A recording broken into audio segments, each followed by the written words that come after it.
అయితే కన్యాదానం నడుస్తున్నాయి. మళ్ళీ మనం కూడా కన్యాదానం చేస్తే అడుగుతారుగా, మీ తాత పేరు ఏం పేరు, మీ ముత్తాత పేరు ఏం పేరు అంటారుగా.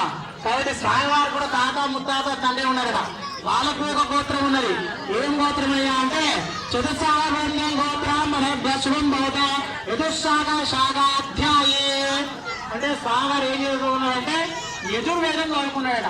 కాబట్టి యతుశాఖ శాఖాధ్యాయి అన్నారు. ఏం గోత్రం అయ్యా అంటే వాళ్ళకి 3 గోత్రాలట. వశిష్ఠ మైత్ర్యావరణ కౌండన్య త్రయాశ్యపురోరాన్విత వశిష్ఠ గోత్రోద్భవస్య రఘుమహారాజవరమనో నప్రే. వాళ్ళ ముత్తాత పేరు ఏం పేరయ్యా అంటే రఘుమహారాజవర్మనట వాళ్ళ ముత్తాత పేరు. వాళ్ళ తాత పేరు ఏం పేరయ్యా అంటే అజమహారాజవర్మణ పౌత్రాయ. వాళ్ళ తాతవారి పేరు అజమహారాజవర్మణ. అంటే వాళ్ళ నాన్నగారి పేరు ఏమయ్యా అంటే దశరథ మహారాజు వాళ్ళ నాన్నగారి పేరట. దశరథ మహారాజవర్మణ పుత్రాయ త్రిపురాధీశ్వరాయ అఖిలాండకోటి బ్రహ్మాండ నాయకాయ తత్వాతీతాయ సచిదానందమూర్తయ సూర్యవంశభావనాయ. ఈ యొక్క సీతామాత పౌరయత్నం వినండి. చతుస్సాగపర్యంతం గోత్రామణేభ్య శుభం భవతో చతుస్సాగాధ్యాయిని ఆంగీర సాస్య గౌతమ తైరాఖ్యప్రయరాన్విత సర్వరామప్రే అశ్వరామ మహారాజ వరుణాపుత్రే జనక మహారాజ వరుణాపుత్రే చతుర్దశనాయకం బ్రహ్మాండనాయకం తత్వస్వరూపిణీం చంద్రవంశ పౌరేత్తిరీం నవరామంశాగ్రీం సీతానామ్నీం సాక్షాత్ లక్ష్మీ నారాయణీ స్వరూపిణీం వరార్థినీం కన్యా. ఈమె ఎందుకోసం వచ్చిందయ్యా అంటే ఆ యొక్క వరుణ్ణి అడగడానికి వచ్చిందరా.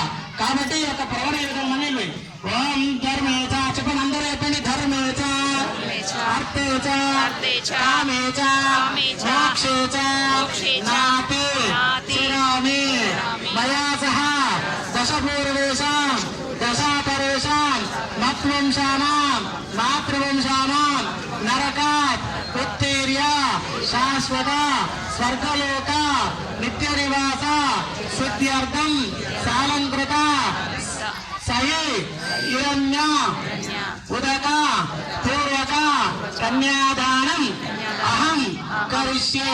కన్యాదాన సుముహూర్తకాలే సూర్యాదీనాం నవానాం గ్రహాణాం ఆనుకూల్యత ఫలసిద్ధిరస్తు. కన్యాదాన పుణ్య ఫలితమస్తు. బాల కన్యాదాన సుముహూర్తకాలే సూర్యాదీనా నవానాం గ్రహాణాం ఆనుకూల్యత ఫలసిద్ధిరస్తు. కన్యాదాన పుణ్య ఫలితమస్తు.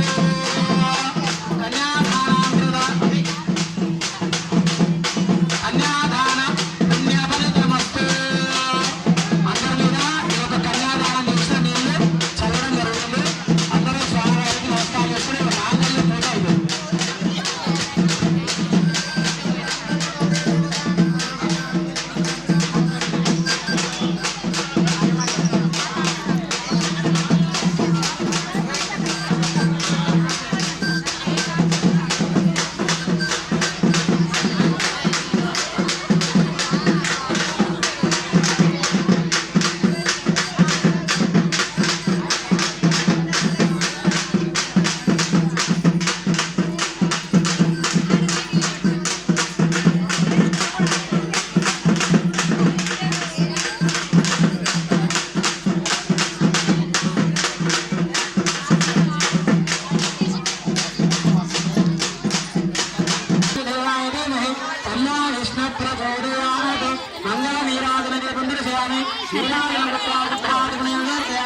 రక్షాంధారయామి.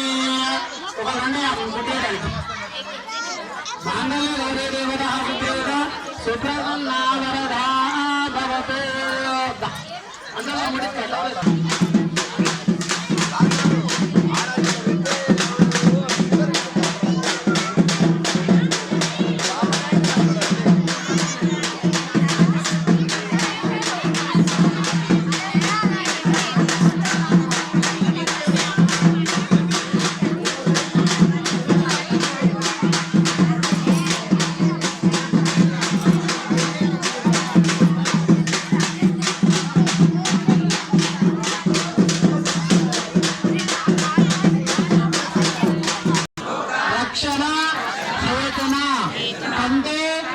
రత్నాన్ని శుభగే మమ లోకరక్షణ చేతున్నాం.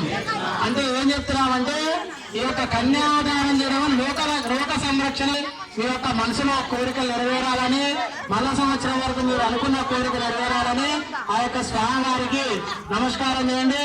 బలో రాజా రామచంద్ర భగవానికి. నేను మంగళసూత్రం వేసిన తర్వాత అందరూ వచ్చి ఒక్కొక్కరిగా అక్షంతలు వేయండి, ఒకరి మీద ఒకరు కాకుండా.